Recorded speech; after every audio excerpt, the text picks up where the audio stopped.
activities. You will agree, but perhaps a little reluctantly, that we attempt to design, develop, and manufacture everything. But ladies and gentlemen, in this very modern competitive environment, such practice is simply not cost effective. And nations the world over are learning from the benefits of collaborations and joint ventures. I would suggest to you that we must identify zones of technology that we would like to develop and thereafter concentrate on developing world-class niche technologies through joint ventures and partnerships. There has to be a better and more effective way to focus research and design activities in our country. Whilst the prevalent structures and organizations have served us well over the years and have brought us to the present technological standard, it is time to evolve with changing requirements. Research and development activities in most advanced countries are undertaken by industry in coordination with the government, the academia, and universities. This is still not the case with us, where research and development for military equipment is mostly restricted to defense laboratories. The Indian Air Force today recognizes the versatility and capability of both the public and the private sectors, and we firmly believe that a fruitful partnership can be created.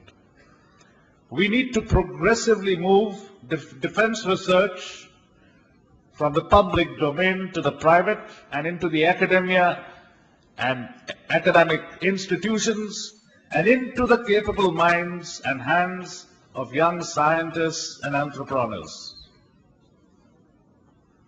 We must introduce a different approach to the way we carry out research. The concepts of time-bound processes, the ability to scrap a process if it does not meet the desired objective, the ability to take risks and timely decisions are some truths that we could do well to absorb. It may require a quantum shift in our way of functioning, but like I said a while ago, innovative thinking will be the order of the future. Another crucial area is the requirement to increase user interface in the design development process. I know that it exists to some extent, but it has to take on a more intrusive and effective role. Never ever forget that industry should always be able to translate user requirements into viable technical options. The user must always remain the captain. The last 2 decades of an economic upswing in the country has resulted in a comparative surge in the aerospace industry in our country. This is an encouraging sign, but if unregulated, we run the risk of wasteful expenditure and duplication of effort. There is therefore a definite need for an apex agency to coordinate and regulate the activities of the many organs that constitute our aerospace industry development, and to provide a focus so that we develop a coherent national aerospace capability.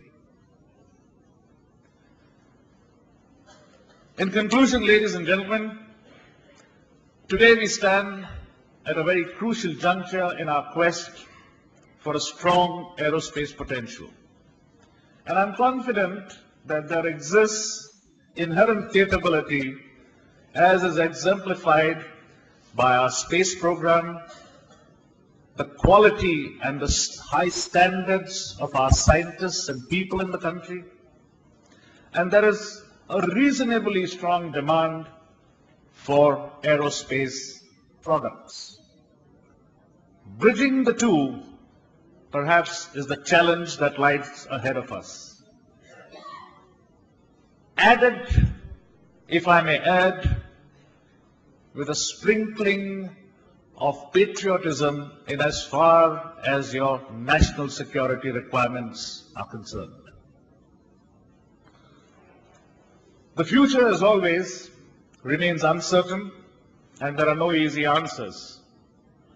Over the next 2 days, many experts here will speak on issues that have a direct bearing on the future of aerospace technologies and aerospace developments. Let me add that in the Indian Air Force, we want the best. And we want the finest in cutting-edge aviation technologies. Gentlemen, this is not only a requirement of the Indian Air Force, I dare say it's a national requirement today.